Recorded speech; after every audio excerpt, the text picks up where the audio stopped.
This is a video and training the fact that the cooling function have.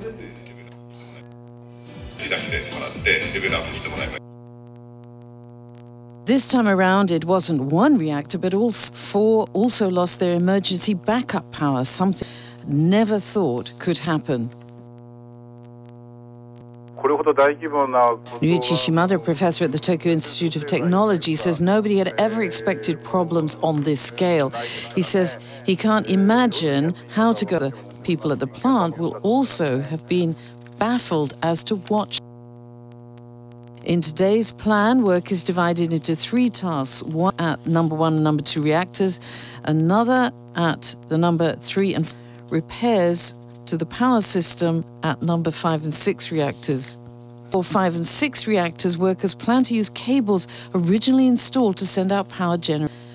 The plan is to use it as a power source by drawing electricity from outside sources, rushing to first finish restoration of the power system at the number 2 reactor. Why does the company give higher precedence to the number 2 reactor, although its building has hardly been damaged? The Nuclear and Industry Safety Agency official says it's undamaged. It's difficult to put water into it from outside. Store the cooling system by repairing the power system.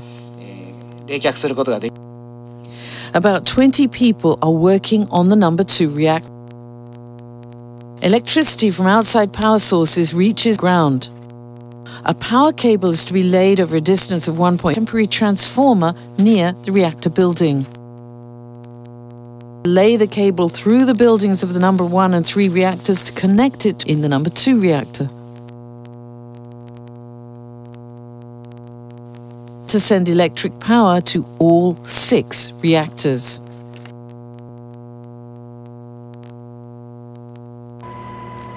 The damaged plant faces a number of problems.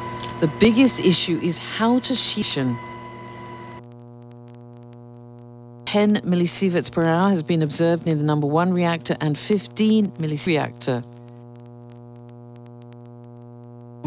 This Tokyo Electric Power Company official carried out based on levels of radiation observed. Workers involved are required to put on protective gear. The maximum tolerable worker is to be exposed to during one stint is set at 100 millisieverts. Carried out in the dark, in a race against time. They will not resolve the whole problem. Most of the motors and switchboards were surged by the tsunami and they cannot be used. Our examination must be carried out to determine whether there is a leakage of electricity and whether some machines and switchboards remain. Our problems, work is necessary to replace unusable motors with new ones and rearrange the joints of the switchboard. The World Health Organization has said radiation levels outside the vacuum are not harmful for human health. Outside the 30-kilometer radius, there have been very low measured. And we understand, of course, the concern of people living out that they might be affected. But the evidence so far, the radiation levels say that there's little public health danger from the radiation there. So, or Yokohama metropolitan area or further afield, there is little